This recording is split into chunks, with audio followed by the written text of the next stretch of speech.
The 15th of September, 1940. The sky above London writhed with fire and fury as Sergeant Ray Holmes climbed into the cramped cockpit of his Hawker Hurricane fighter at Hendon Aerodrome. The 26-year-old pilot from Lancashire could already hear the apocalyptic symphony of air raid sirens wailing across the capital, their banshee screams mixing with the distant percussion of anti-aircraft guns. This was not his first sortie during the Blitz, but something about this particular Sunday afternoon felt different, heavier, more desperate, as though history itself was holding its breath. The Battle of Britain had been raging for months now, and every pilot in fighter command knew they were all that stood between Hitler's Luftwaffe and the complete subjugation of Britain. Prime Minister Winston Churchill had declared that never in the field of human conflict had so much been owed by so many to so few. Holmes, with his steady hands and steely determination, was one of those few. As his Hurricane's Rolls-Royce Merlin engine roared to life, he glanced at his fellow pilots from No. 501 Squadron. Their faces, young yet prematurely aged by combat stress, reflected the same grim resolve. Intelligence reports had warned that Reichsmarschall Hermann Göring was planning a massive daylight raid, what the Germans called Adlerangriff or Eagle attack. The Luftwaffe commander believed that one overwhelming blow could break the RAF's spirit and leave Britain defenseless. As Holmes taxied down the runway, he could see smoke columns rising from various points across London where earlier waves of bombers had struck. The docks at East End were burning, residential neighborhoods in ruins, and civilians, men, women, and children, were huddled in underground stations, praying for salvation. According to historical accounts documented by the Imperial War Museum, more than 1,000 German aircraft participated in the raids that day, making it one of the largest aerial battles in history. Holmes lifted off into a sky that resembled a medieval painting of hell-black smoke, white contrails, and the glinting metal of hundreds of aircraft engaged in deadly aerial ballet. His radio crackled with urgent voices as ground controllers vectored squadrons toward incoming bomber formations. The Germans were sending in Dornier Do-17 bombers, escorted by Messerschmitt Bf 109 fighters, in wave after wave. As Holmes gained altitude, climbing through 3,000 feet, then 5,000, then 8,000, he could see the vast armada approaching from the southeast. The formation was so large it seemed to darken the sun. His pulse quickened, but his training took over. He checked his ammunition: 16 seconds of cannon fire, perhaps 20 seconds from his machine guns. It would have to be enough. Below him, London sprawled vulnerable and precious, its ancient streets and modern aspirations both threatened by the aerial onslaught. Holmes pushed the throttle forward, aiming his Hurricane toward the heart of the enemy formation, ready to do whatever it took to protect his homeland. At approximately 11:30 in the morning, Ray Holmes found himself at 15,000 feet, racing toward a formation of Dornier Do-17 bombers that were inexorably advancing on central London. The bomber formation flew in tight boxes, their defensive crossfire designed to shred any fighter foolish enough to attack alone. But Holmes was not alone scattered across the sky. Dozens of Hurricane and Supermarine Spitfire fighters were converging on the Germans, turning the Sunday sky into a three-dimensional battlefield where death could come from any direction. The tactical doctrine of fighter command, developed by Air Chief Marshal Hugh Dowding, emphasized coordinated attacks and disciplined gunnery. But when hundreds of aircraft filled a relatively small volume of airspace, doctrine often gave way to chaos. Holmes selected a Dornier on the periphery of the formation and dove toward it, his thumb hovering over the firing button mounted on his control column. The Hurricane shuddered as he pushed it past 300 miles per hour, the airframe groaning under the stress of the dive. At 400 yards, he opened fire. The 8 Browning machine guns in his wings spat out streams of 303 caliber bullets, the tracers arcing toward the German bomber like deadly fireflies. He could see his rounds striking the Dornier's fuselage, punching holes in the thin aluminum skin, but the bomber maintained its course. German rear gunners returned fire, their 7.92 millimeter rounds snapping past Holmes's canopy. One bullet struck his propeller, sending a jarring vibration through the entire aircraft, but the tough Hurricane held together.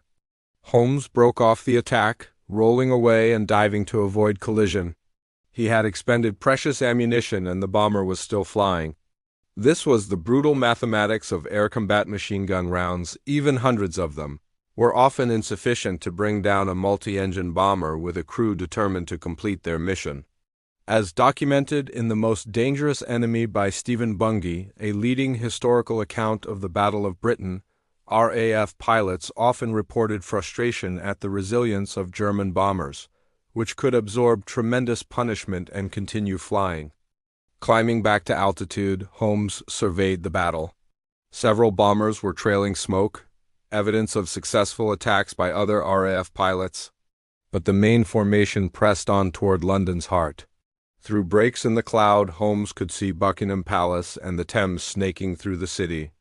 The Germans were aiming for the political and symbolic center of British power. He throttled up again, selecting another target, a Dornier that had become slightly separated from its formation, perhaps due to battle damage. This time, Holmes approached from a different angle, coming in from the side rather than the rear to minimize his exposure to defensive fire. He fired another burst, watching his ammunition counter drop alarmingly. The Dornier's port engine began trailing black smoke, and the bomber started losing altitude. A small victory, but the battle was far from over. As Holmes pulled away, his Hurricane jerked violently. A Messerschmitt fighter had bounced him from above. He threw his aircraft into a hard turn, pulling 7 gravities, his vision narrowing to a tunnel as blood drained from his brain. The German overshot and Holmes lived to fight another moment. But when he glanced at his ammunition counter, his stomach sank, nearly empty, and the sky was still full of German bombers heading for London. By noon, Ray Holmes had become acutely aware of his ammunition situation. The indicator on his instrument panel told a stark story. Perhaps 3 seconds of firing time remained, maybe 4 if he was lucky. Around him, the aerial battle continued with undiminished intensity. Parachutes blossomed in the sky as pilots from both sides abandoned crippled aircraft. Black smoke trails marked the death trajectories of planes plummeting earthward. And still, the German bombers pressed forward toward their targets in central London. Holmes faced a decision that every fighter pilot dreaded. Protocol dictated that once ammunition was exhausted, a pilot should return to base, rearm, refuel, and return to combat.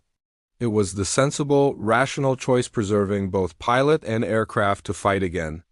But as Holmes looked down at London, he could see fresh explosions blossoming in the West End. Each bomb that fell meant civilian casualties. Destroyed homes, shattered lives. The Germans were specifically targeting areas of high population density, hoping to break British morale through terror. Through his radio, Holmes heard the strained voices of ground controllers directing fresh squadrons to intercept positions. But there was a gap in the coverage, a brief window where some bombers might slip through to their targets. One Dornier Du-17 in particular had caught Holmes's attention. It was flying slightly above and ahead of the main formation, and its bearing suggested it was heading directly for the government district. Perhaps Whitehall, perhaps Westminster, perhaps even Buckingham Palace itself. Historical records from the Royal Air Force Museum indicate that German bomber crews had specific orders regarding high-value targets during the Battle of Britain. While Hitler had initially forbidden attacks on London proper, hoping to preserve it for his eventual triumphal entry, that restriction had been lifted in early September after RAF bombers struck Berlin. Now, everything was fair game. The Dornier Holmes was tracking carried approximately 2,000 pounds of high explosive and incendiary bombs in its belly, enough destructive power to flatten an entire city block. Holmes checked his fuel gauge, still adequate. His engine was running smoothly despite the earlier propeller damage. The Hurricane's controls responded crisply to his inputs. Everything was functional except the one thing that mattered most: ammunition. He pressed his firing button experimentally, releasing a brief burst that lasted perhaps 2 seconds. The guns fell silent, their magazines exhausted. The Dornier continued flying, seemingly invulnerable, its crew likely unaware how close they had come to being shot down. For a moment, Holmes simply flew alongside the German bomber, maintaining a parallel course about 100 yards distant. He could see the profiles of the crew through the Dornier's greenhouse-style cockpit: the pilot, the navigator, perhaps a radio operator. They were young men like himself, following orders, fighting for their country. But their bombs would kill British civilians if they reached their target. Holmes thought of his own family in Lancashire, of the children he had seen playing in London's parks during his off-duty hours, of the old women who served tea with unshakable British calm even as bombs fell around them. The tactical manual he had studied at flight school had never covered this scenario. There was no official procedure for what to do when facing an armed enemy bomber with empty guns. But as Holmes pulled slightly ahead of the Dornier, positioning his Hurricane's nose toward the bomber's tail section, he realized that desperation had a logic all its own. If bullets could not stop this bomber, perhaps something else could. Ray Holmes throttled back slightly, allowing his Hurricane to drift closer to the Dornier Du 17. At this proximity, he could see remarkable detail, the rivets holding the bomber's aluminum skin together, the oil stains streaking back from the engine cowlings, even the slight vibration of the aircraft's control surfaces as the German pilot made constant corrections to maintain formation. The two aircraft were now less than 50 feet apart, close enough that Holmes could have reached out and touched the bomber if the laws of physics and the boundaries of his cockpit had allowed. The rational part of Holmes's mind cataloged the insanity of what he was considering. A Hawker Hurricane fighter cost approximately £5,000 sterling to produce, a significant investment for a nation whose economy was stretched thin by total war. More importantly, Holmes himself represented an even greater investment. It took approximately 6 months and considerable resources to train a fighter pilot to operational proficiency. With Fighter Command losing pilots at an alarming rate during the Battle of Britain, every experienced aviator was precious beyond measure. But rationality had limits when weighed against immediate necessity. According to research documented in Dowding and Churchill by Jack Dixon, the RAF was on the knife edge of defeat in mid-September 1940. Fighter Command had lost nearly 500 aircraft during August and early September, and pilot fatigue was reaching critical levels. Some squadrons were operating at 50% strength or less.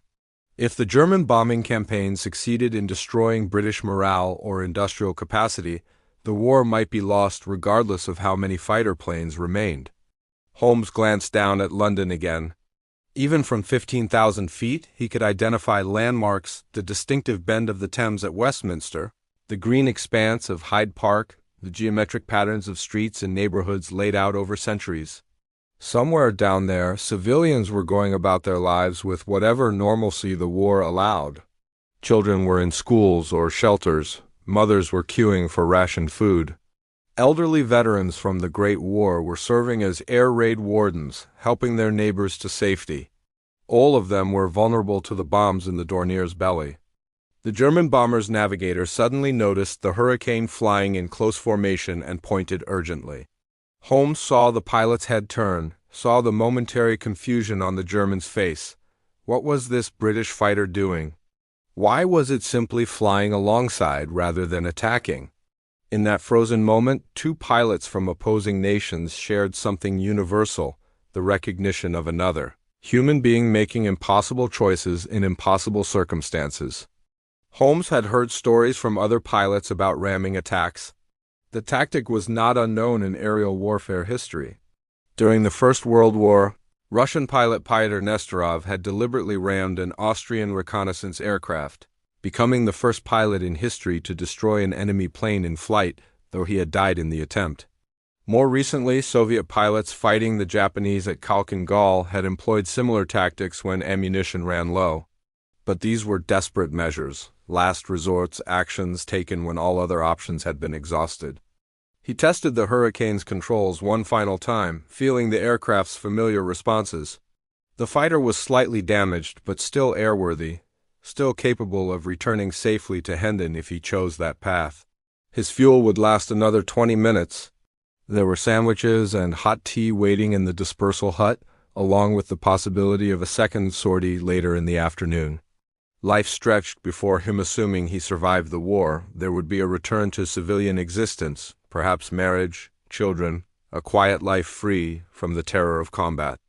But in that moment, suspended between earth and sky, Between duty and survival, Ray Holmes made a calculation that transcended mathematics. One bomber destroyed versus one fighter damaged. One civilian neighborhood saved versus one pilot's safety. One desperate gamble versus the certainty of allowing an enemy aircraft to complete its deadly mission. His hands tightened on the control column, and he pushed the throttle forward. At 12 minutes past 12 on that pivotal September afternoon, Ray Holmes committed his Hurricane to a course of action that would define the rest of his life. He positioned his fighter slightly above and behind the Dornier, angling for the bomber's tail section where the control surfaces governed the aircraft's pitch and yaw. The Hurricane's speed increased as he advanced the throttle to full power, the Rolls-Royce Merlin engine howling with mechanical fury. The German rear gunner, stationed in his exposed position at the Dornier's tail, saw death approaching and swung his 7.92 millimeter machine gun toward the Hurricane. Muzzle flashes sparked from the gun's barrel as the German fired frantically, desperate to ward off this strange attack. Bullets struck Holmes's aircraft, punching through the thin aluminum skin, shattering instruments on the panel before him. One round cracked the armored glass of his windscreen, sending spider-web fractures radiating outward. But Holmes held his course with absolute focus, his entire world narrowing to the geometry of interception. The Hurricane's propeller struck first, its three spinning blades meeting the Dornier's tail with devastating effect. The impact sounded like the tearing of metal fabric magnified 1,000 times, a shrieking, grinding cacophony that transmitted through the Hurricane's airframe and into Holmes's body. The propeller blades shattered on contact, fragments spinning away into the slipstream. The Hurricane's nose dropped violently as the loss of propeller thrust and the collision force combined to destabilize the aircraft. For the Dornier, the effect was catastrophic. The Hurricane's impact sheared away the bomber's entire tail section, removing the control surfaces that allowed the pilot to maintain stable flight. The bomber's nose pitched down sharply, and the aircraft entered an uncontrolled dive. Inside the Dornier, as later reconstructed from German records and survivor accounts documented in the Luftwaffe war diaries by K.J. Becker, the crew experienced moments of pure terror. The pilot hauled back on his control column, but with the tail gone, the aircraft refused to respond. The radio operator transmitted a frantic distress call that was cut short as the bomber's structural integrity began failing. Holmes, meanwhile, fought to regain control of his Hurricane.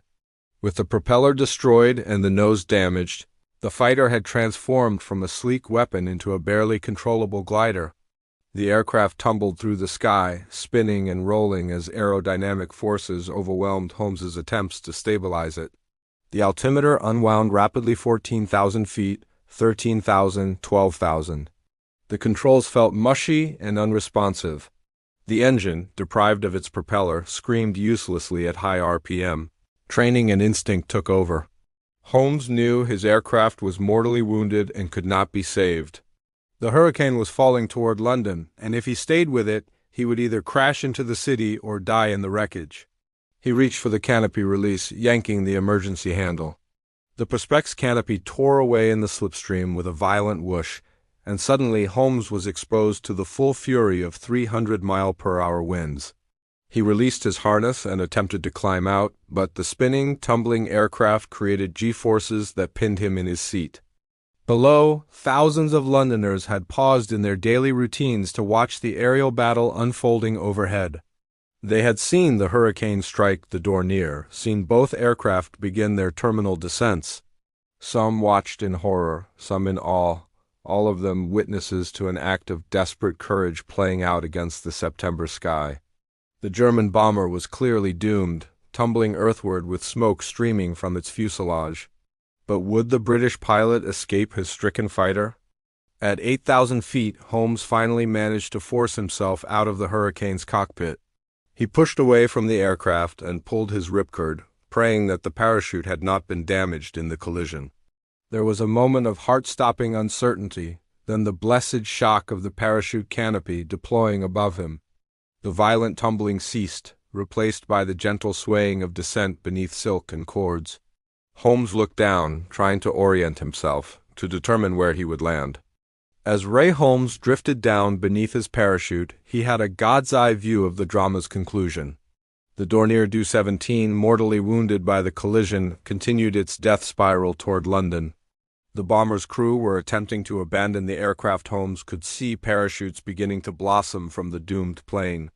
The German aviators faced the same desperate mathematics he had just survived: bail out over enemy territory and become prisoners of war, or stay with the dying aircraft. The Dornier impacted on the forecourt of Victoria Station, one of London's busiest railway terminals, at approximately 12:15 in the afternoon. The crash was spectacular. The bomber's remaining fuel ignited on impact, creating a massive fireball that sent black smoke billowing hundreds of feet into the air. But by extraordinary fortune, the bomber had struck a relatively open area. The explosion caused significant damage to buildings and infrastructure, but because the crew had not been able to manually release their bombs before losing control, the 2,000-pound bomb load remained trapped in the wreckage, unexploded. Had those bombs detonated in central London, the casualties would have been catastrophic. Holmes, descending at approximately 1,000 feet per minute, had no control over his landing site. The wind was carrying him eastward, away from the West End and toward a residential area. At 2,000 feet, he could make out individual buildings, streets, even people pointing up at him. Some were cheering. They recognized the RAF roundels on his uniform and realized he was one of their defenders. Others simply stared, transfixed by the sight of a man dangling beneath a parachute in the middle of London. Historical accounts preserved in the Imperial War Museum collections describe the atmosphere in London during these moments. Air raid wardens were rushing toward the crash sites. Fire brigades were already responding to the Victoria Station fire. Police were attempting to maintain order while also searching for any German aircrew who might have successfully bailed out. The entire city was operating at a fever pitch of organized chaos. A population that had grown grimly accustomed to aerial bombardment, but had never witnessed anything quite like this: a mid-air collision over their streets, followed by crashes in their neighborhoods. At 500 feet, Holmes prepared for impact. He knew from training that parachute landings could be dangerous if executed improperly. The descent rate, combined with any horizontal wind drift, meant he would hit the ground with considerable force equivalent to jumping from a first-floor window. He kept his knees slightly bent, his body relaxed, ready to roll with the impact. Below him, a residential street in Pimlico rushed up to meet him. He struck earth at approximately 12:18, landing in a residential garden behind a row of terraced houses. The impact drove the breath from his lungs and sent him rolling across the grass. For a moment, he simply lay there, stunned and gasping, his ears ringing from the collision's violence and his body aching from a dozen minor injuries sustained during the tumultuous bailout. But he was alive. Against all odds, he had survived the collision, the uncontrolled tumble, the parachute deployment over enemy-targeted London. Within seconds, civilians came pouring out of nearby houses. An elderly woman reached him first, her face etched with concern.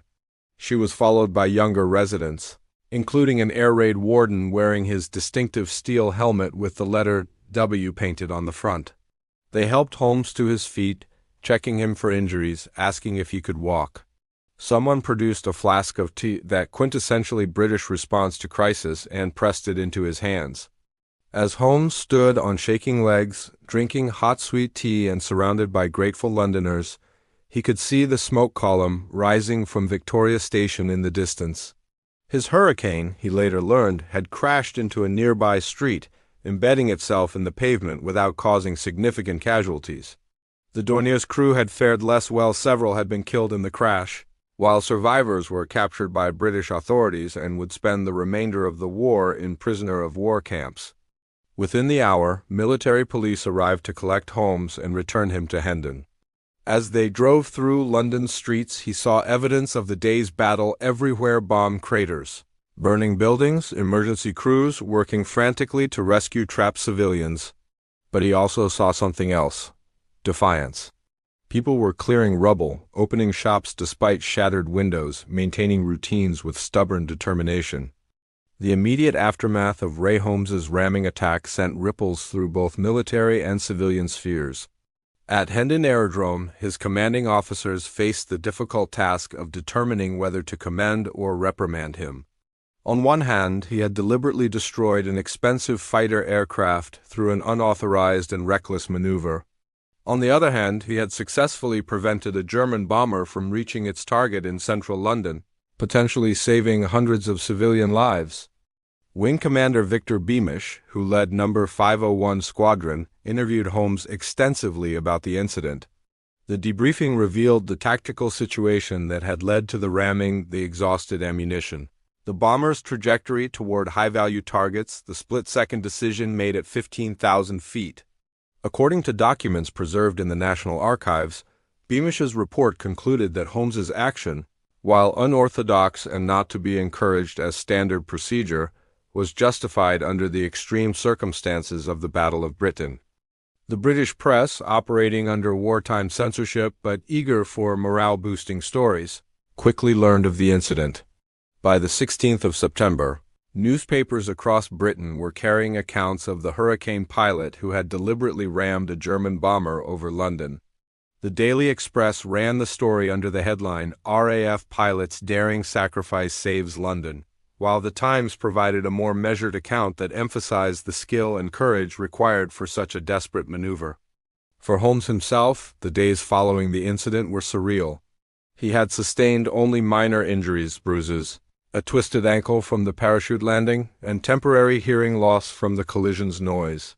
Medical officers cleared him for flying duty after a brief rest period. But he found himself unexpectedly famous, with civilians stopping him in the street to shake his hand and military personnel treating him with newfound respect tinged with a hint of awe.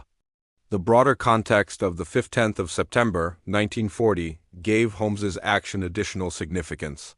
That day, which would later be commemorated as Battle of Britain Day, marked the turning point in the Luftwaffe's campaign against Britain.